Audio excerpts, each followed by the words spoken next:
Миний нэр Цагаан.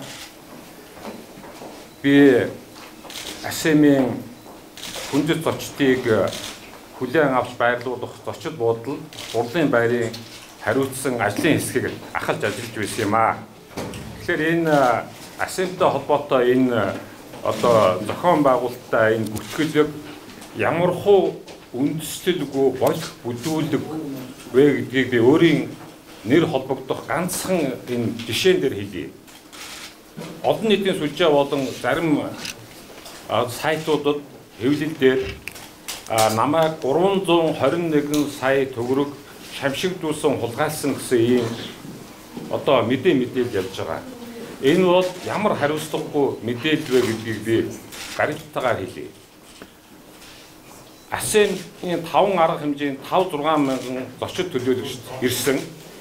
Эдгээрийг одоо байрлуулах улсын төрийн өмчийн зочид буудлага гэж байхгүйг та бүхэн сайн мэднэ. Тэгэхээр энэ Монгол улсын нэр хүндийг дэлхийн тавцан дургөх энэ түүхэн алтан өсгөр бичигдэх үйл явдлыг хамгийн түрүүнд дэмжсэн хүмүүс бол сэтгүүлчид, дараа нь хувийн зочид буудлууд байсан юм аа. Тэд АСЕМ-д хамтдаа гэж ураа гаргаж бид хамтдаа ард нь гарсан. Тэгэхээр 5-6 мянган хүмүүсийг 40 гаруй буудалд 44 буудлыг сонгож авсан. Энэ буудлуудад зээл өгсөн тодорхой хэмжээгээр одоо сургалт явуулах шаардлагатай байсан. Ягаад гэвэл тэр олон мянган одоо зочид төлөөлөгчдийг угтахаас өсвөлд угтах, хоол унд, үйлчилгээ, аюулгүй байдал гээд энэ талаар зайлшгүй тийм сургалтыг шаардлагатай байсан. Тэр энэ шаардлагын үүднээс би хөдөлмөрийн сайтаа санам бичиг байгуулсан.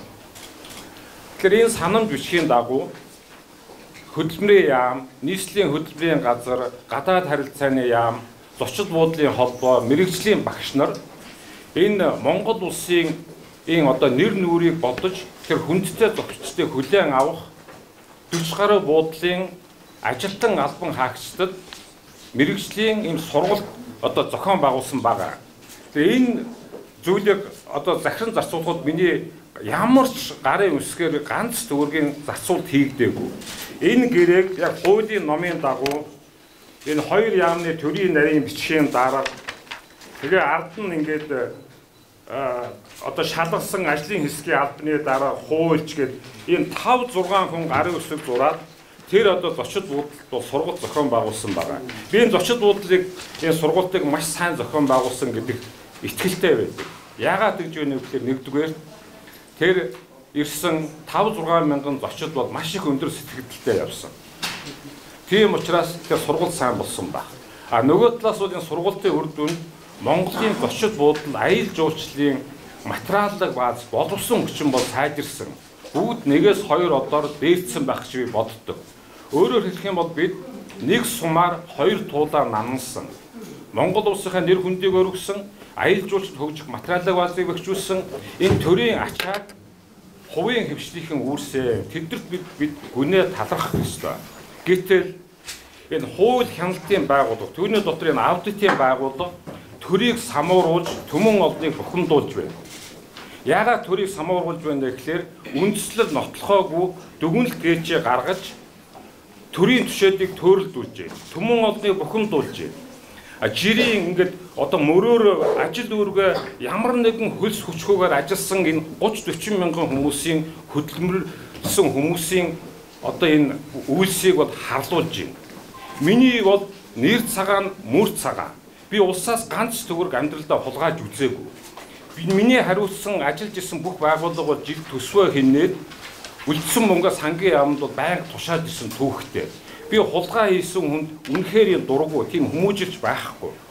Гэтэл ингээ хүний нэр хүнд алдар хүндэд ингэж халдаж байгаа юм чинь энэ хяналт шалгалтын байгууллага түүний дотор энэ аудитын газар бол Монголын төрийг самууруулж байна. Яагаад самууруулж байна гэхээр худал мэдээлэл тарааж байна, нийгмийг бухимдуулж байна, төрийн түвшинд худлаа мэдээлэл өгж байна. А нөгөө талаас ихлээр тэр энэ үндсэлгүй дүгнэлтүүдэд прокурор хөвжүүлсэн байгаа. Бид нартай хинчээч уулзаагүй.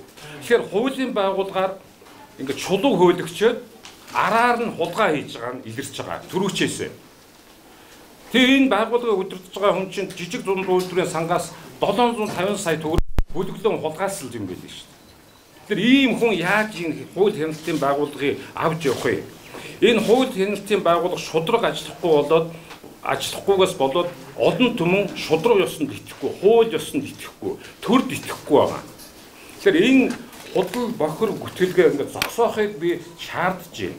Энэтэй холбогдуулаад би юу хэлэх гэж байна вэ гэхээр энэ хэвлэл мэдээллийн та нар хамтарч бүтээсэн тэр асемийн тухай энэ худал гүтгэлгээ одоо бити хуурд бити яв надад итэг миний мөрд цагаан. Нэг хоёрдугаар гэх юм бол би энэ аудитын энэ газар энэ үнийг удирдах байгаа хүмүүс нь 72 цагийн дотор энэ алдаатай, хуудуудаа, дүгнэлттэй залруулах хийж уучлалт гуйхыг шаардж байна. 3 дугаарт нь гэх юм бол тэр хулгайсан мөнгөө бас 72 цагийн дотор тушаа.